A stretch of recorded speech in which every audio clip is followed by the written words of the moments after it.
All right, so this is the non-conservative forces and the law of conservation of energy. And when we talk about the law of conservation of energy, we can look at the equation that you see here on the board. This E is the total energy. U is potential energy. K would be kinetic energy. And then finally one that we've not really seen yet, and that's the internal energy. And those should all equal a constant. That internal energy is actually thermal energy. So for example, if you have a spaceship that is coming back down to Earth, it is losing potential, it's gaining kinetic, but it also has some thermal energy from the heat shield and all the friction that you encounter on the way back down. So we can say that the change in the potential plus the change in kinetic plus the change in that internal or thermal energy should equal 0 for a system that's all by itself. Basically here our mechanical energy may be converted to and from heat.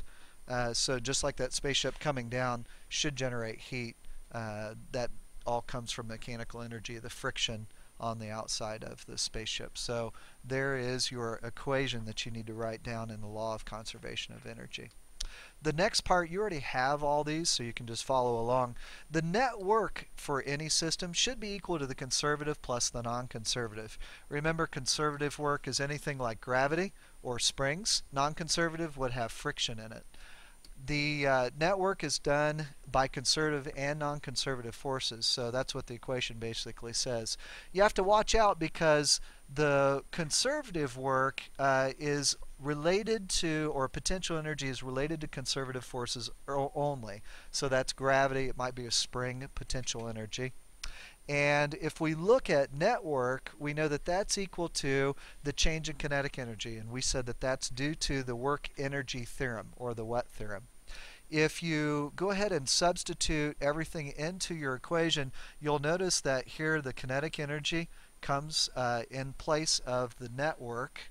We know that the change in potential energy is conservative here because it's working on, it is the work done by either gravity or by the spring, it's negative. And then you add to that the non-conservative work. If you look at and rearrange this equation, your non-conservative work would be equal to the change in potential plus the change in kinetic, and that should also give you the change in energy altogether. And the statement at the bottom just says the same thing. So let's look at a problem that actually does this. Catching a wave of 72 kilogram surfer starts with a speed of 1.3 meters per second, drops through a height of 1.75 meters. So we know that our final height here should be equal to 0 meters, since this is the change. And it ends with a speed of 1.2 meters per second. They want to know how much non-conservative work was done on the surfer. Let's go ahead and set this problem up. We just did the equation. We said that non-conservative work is equal to the change in potential plus the change in the kinetic energy. If we go ahead and flesh those out a little bit, you'll have the final potential minus the initial potential plus the final kinetic minus the original kinetic energy. We can go ahead and drive this a little bit more. We can say this is mg final height minus mg original height plus 1/2 of the mass times the final speed square plus, sorry, this is minus, so let's get rid of the plus here, minus the 1/2 of mass times the original speed squared. At this point, we can factor out an m. So we're going to say m times, we can also, just in this part, we can factor out a g. So this would be final height minus original height.